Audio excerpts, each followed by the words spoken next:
नमस्कार दोस्तों, मैं आपको इस चैनल के माध्यम से कार्तिक मास का पहला अध्याय कार्तिक महत्व व्रत कथा का पहला अध्याय सुनाने जा रही हूँ। श्री सूर्य जी बोले, हे देवऋषि नारद, श्री कृष्ण चंद्र से मंत्रणा करके चले गए। तब हर्ष से गदगद होकर सत्यभामा ने अपने पति श्री कृष्ण जी से कहा कि स्वामिन, मैं धन्य हूँ, मेरा सब जीवन सफल है, धन्य है। मैं अपने कृतकृत समझती हूँ और मेरे जन्मदाता व मेरे माता पिता भी धन्य हैं, क्योंकि उन्होंने निसंदेह त्रिलोक्य सुंदरी मुझे सत्यभामा को जन्म दिया है। इस सुंदरता का ही प्रभाव है कि मैं आपको 16,000 स्त्रियों में रहते हुए भी आपको विशेष प्रिय हूँ। केवल इसी के लिए मैंने कल्प वृक्ष के साथ आदि पुरुष आपको विधि पूर्वक संकल्प कर नारद के लिए इस समय समर्पित कर दिया था। तब संसार के लोग कल्प वृक्ष का नाम तक नहीं जानते थे। वही कल्प वृक्ष इस समय मेरे आंगन में लगा हुआ है। हे मधुसूदन, तीनों लोगों के स्वामी भगवान श्री लक्ष्मीपति जी की मैं अतिशय प्रियतमा हूँ, इसीलिए मैं आपसे कुछ पूछने की इच्छा रखती हूँ।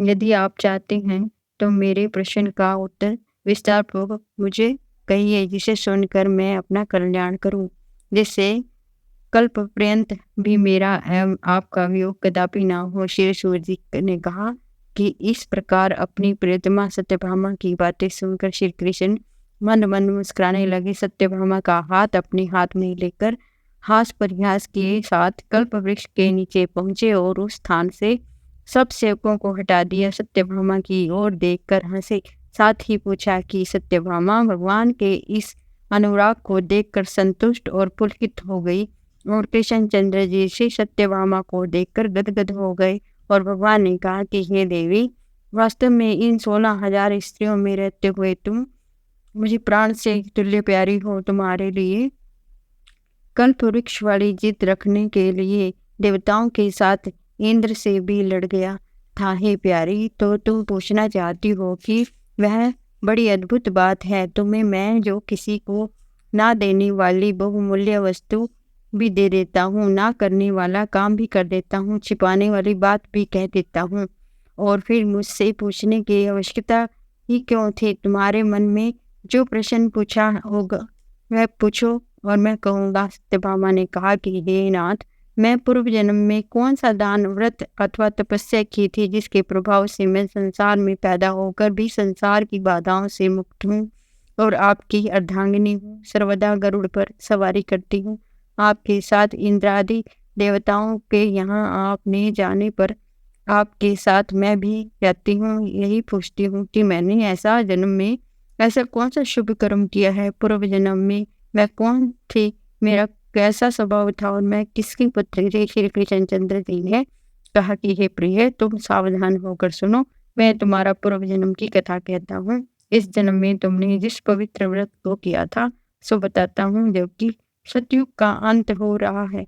इस प्रकार मायापुरी में एक अत्रि गोत्र वाला देव शर्मा नामक ब्राह्मण निवास करता था। एक समस्त वेदों और वेदांतों का पारंगत था। अतिथि पूजक, अग्निहोत्री और सूर्य नारायण का व्रत करता था। सर्वदा सूर्य की उपासना करने के कारण वह दूसरे सूर्य भांति देदीप्यमान था। और वृद्धावस्था में गुणवती नाम की एक कन्या उत्पन्न हुई। देव शर्मा को उस पुत्री के अतिरिक्त कोई संतान नहीं थी। उसने अपनी पुत्री का विवाह अपने एक शिष्य चंद्र के साथ किया। पुत्र विहीन देव शर्मा अपने शिष्य चंद्र को अपने पुत्र के समान मानते थे। वे जितेंद्रिय चंद्र व देव शर्मा को अपने पिता के सदृश समझता था। एक दिन चंद्र और देव शर्मा दोनों कुश और समीधा लाने के लिए वन में गए हुए थे। इधर उधर घूमते फिरते हिमालय के समीप एक उपवन में पहुंच गए।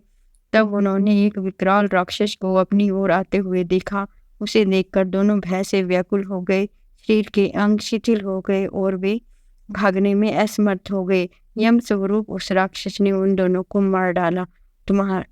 हमारे गुणों में से उस क्षेत्र के प्रभाव और उन दोनों के धार्मिक स्वभाव के कारण उन दोनों को वैकुंठवास में पहुंचा दिया। जीवन भर उन दोनों ने सूर्य देव की आराधना की और उसी से मैं उन पर बहुत प्रसन्न था। हे सुप्रिय शैव सूर्योपासक, गणेश के पूजक, वैष्णव और शक्ति के पूजक, जैसे वर्षा का पानी समुद्र में गिरता है उसी भांति ये सब अंत में मेरे ही में ही समीप आते हैं। अकेला मैं ही नाम और क्रिया के भेद से 5 स्वरूपों से विभक्त हूँ। जैसे कि किसी नाम का को देवदत्त है, यही देवदत्त किसी का बाप है, किसी का पुत्र है और किसी का भाई है और किसी का भतीजा है, लेकिन वास्तव में वह देवदत्त एक ही है। अस्तु सूर्य के समान तेजस्वी दोनों मेरे बैकुंठ में आकर रहने लगे। विमान की में यात्रा करने लगे, उनका मेरे समान रूप था। वे मेरे समीप रहते और शरीर में दिव्य चंदन लगा रहता। पहला अध्याय समाप्त। मेरे आंगन की तुलसी ना तोड़ पुजारी, पत्ते पत्ते पे बैठे हैं श्याम मुरारी। मेरे आंगन की तुलसी ना तोड़ पुजारी, पत्ते पत्ते में बैठे हैं श्याम मुरारी। तुलसी सिंजने को शिव जी भी आए, शिव जी भी आए। तुलसी सिंजने को शिव जी भी आए, शिव जी भी आए। संग में मैया पार्वती लाए, पार्वती लाए। श्रद्धा प्रेम जुट गई डाली, मेरे आंगन की तुलसी ना तोड़ पुजारी। मेरे आंगन की तुलसी ना तोड़ पुजारी। मेरे आंगन की तुलसी ना तोड़ पुजारी, पत्ते पत्ते में बैठे हैं कृष्ण मुरारी। मेरे आंगन की तुलसी ना तोड़ पुजारी, पत्ते पत्ते पे बैठे हैं श्याम मुरारी। तुलसी सिंजने को राम जी आए, राम जी आए। तुलसी सिंजने को राम जी आए, राम जी आए। संग में मैया सीता को लाए, सीता को लाए। श्रद्धा प्रेम से झुक गई डारी, पत्ते पत्ते पे श्याम मुरारी। श्रद्धा प्रेम से झुक गई डारी, पत्ते पत्ते पे श्याम मुरारी। मेरे आंगन की तुलसी ना तोड़ पुजारी, पत्ते पत्ते पे बैठे हैं श्याम मुरारी। तुलसी सिंजने को ब्रह्मा जी आए, ब्रह्मा जी आए। तुलसी सिंजने को ब्रह्मा जी आए, ब्रह्मा जी आए। संग में मैया सरस्वती लाए, सरस्वती लाए। संग में मैया सरस्वती लाए, सरस्वती लाए। श्रद्धा प्रेम से झुक गई डाली, पत्ते पत्ते पे बैठे मुरारी। श्रद्धा प्रेम से झुक गई डाली, पत्ते पत्ते पे श्याम मुरारी। मेरे आंगन की तुलसी ना तोड़ पुजारी, पत्ते पत्ते पे बैठे हैं श्याम मुरारी। तुलसी सिंजने को कृष्ण जी आए, कृष्ण जी आए। तुलसी सिंजने को कृष्ण जी आए, कृष्ण जी आए। संग में मैया रुक्मण को लाए, रुक्मण को लाए।